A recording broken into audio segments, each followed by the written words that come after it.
There's nothing like having a trail close to home.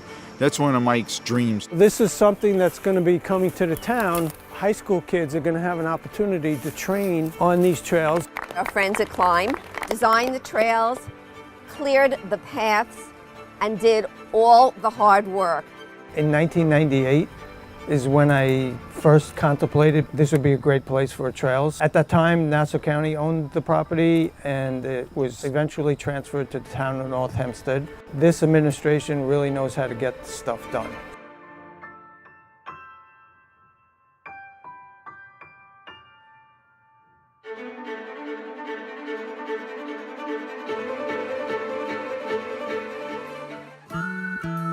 We're here today at the foot of this wooded trail here in North Hempstead to make an exciting announcement. The Climb organization will be designing and constructing 5 miles of mountain bicycle and hiking trails.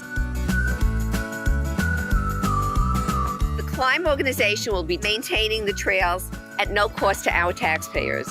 I've emphasized that this native area will be preserved. Town residents will gain multi-use trails for both hiking and mountain biking at no cost. The town of North Hempstead truly does lead by example, and we should all be very proud of ourselves.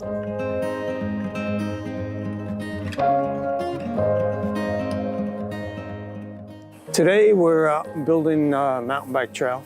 It used to be a sand mine and then it was a dump. But I mean, look at the woods, it's recovered nicely. Friends of mine that I went to high school with started Climb. They wanted to make sure that wherever we rode our bicycles, we weren't going to get kicked out. We'll build the trail, we'll maintain the trail, we'll pay for the signs for the trail. All you have to do is give us approval. And now we have 175 miles of mountain bike trails that we have built and we maintain, and we are the stewards for. We already came through with the machine, like a weed whacker on steroids, and cut this, and then the next process is to rake it. And you're only making it as wide as the rake. Think about your handlebars. This is a bench cut, and this is where we cut the trail into the side of the slope using these tools.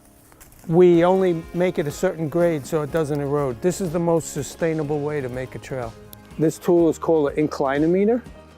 We want to make sure that the grades are not too steep. We're building the trail in a sustainable fashion, which means it resists the forces of erosion. We look at the trail's watershed, how much water it's going to be collecting. We make sure that the trail is as environmentally safe as possible. And we're going around the trees. We never take down any trees. We pulled all this stuff out. Look, this is a car door from the 50s. That's an old refrigerator and somebody's car seat. This bed spring will have to be removed, but we need more people than to lift it up and get it out of there. We had to go around this car hood. That's a hood of a car. Look at this chrome. Wow. And this is the license plate holder. You know what? I think that's a Plymouth. There's the rest of the car. See that it had drum brakes. Crank handle, door opener. So we moved the trail to avoid the car door. We don't do that all the time. This part of the trail is done. It's in rough state right now, but look at all these boulders. This is natural beauty right here. And we have the trail coming through this section because we want to showcase the boulders.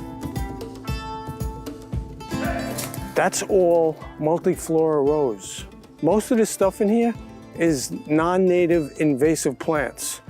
They grow faster than the native plants, and they take over and smother out the native plants. The birds and other animals require our native plants to survive.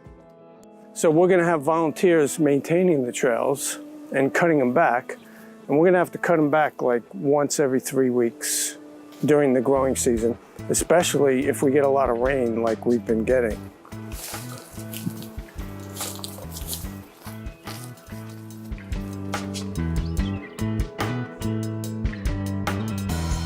This is another bench cut, and we designed this with a grade reversal to keep water from coming down and eroding this section of the trail.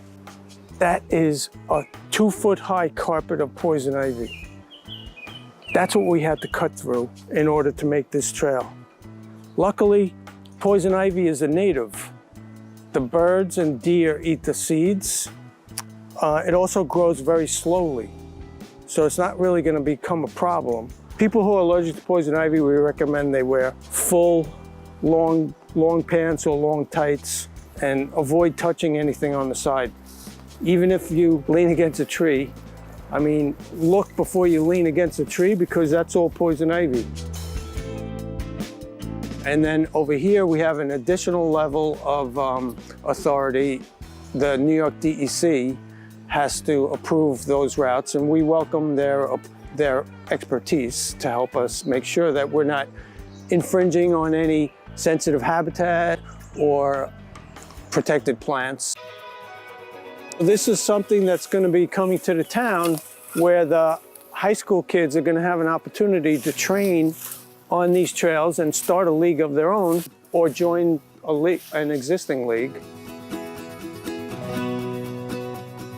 We're so excited to be here today for a ribbon cutting on one of the most exciting projects in North Hempstead. It's the first mountain bike trail in our town, but it was also created at no cost to our taxpayers by our friends at Climb, which will be forever grateful. And that is really excellent news. Okay. Because their members designed the trails, cleared the paths, and did all the hard work. They were checking through some seriously dense terrain, a lot of poison ivy, a lot of things that need to be cleared out. And again, it was done through their hard work, the hard work of the volunteers that helped, and they made sure that it was done and it was done right. And we also have with us today Allie from REI.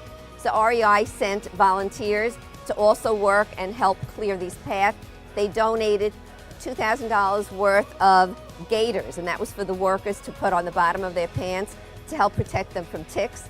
We're doing our own work to try to make sure that our quails are eating our ticks, but in the meantime, they're still here, and so very appreciated.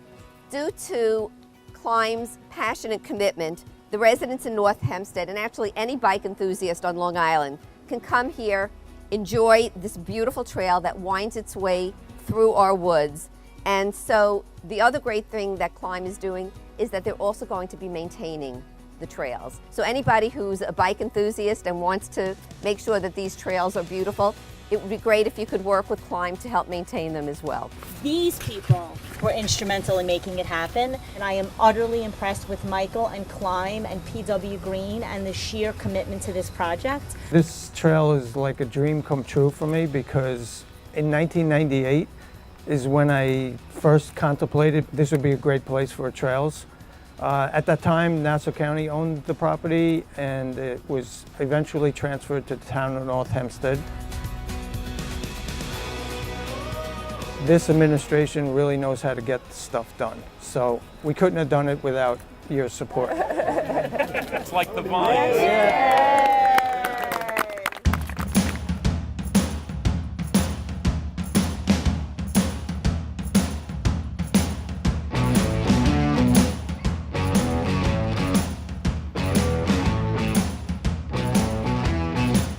Well, I actually have been mountain biking for a really long time. My husband, then boyfriend, introduced it to me over a weekend.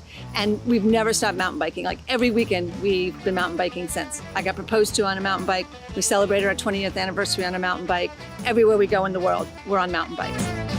It's really different than other trails on Long Island. It's got different features. It's new. Right? So it's really fun. And it's got different features and different designs than the other Long Island trails. A lot of the Long Island trails are fast and flowy. This one has fast flow tech, all combined in a really short amount of time.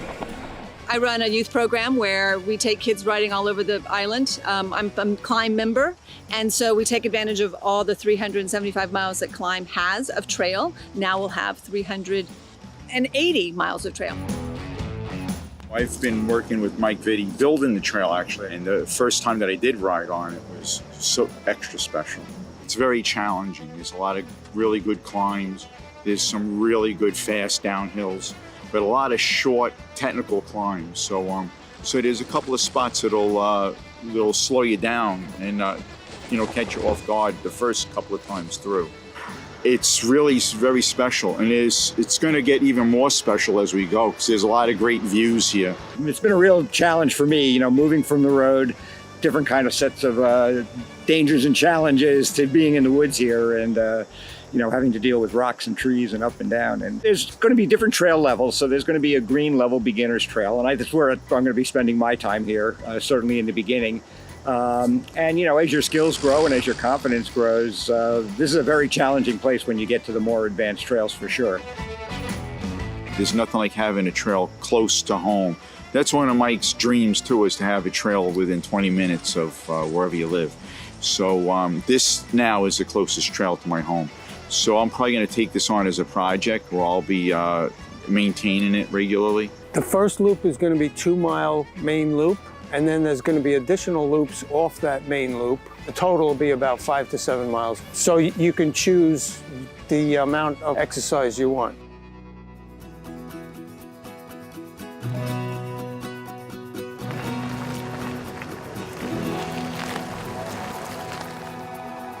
Get a bike and try it.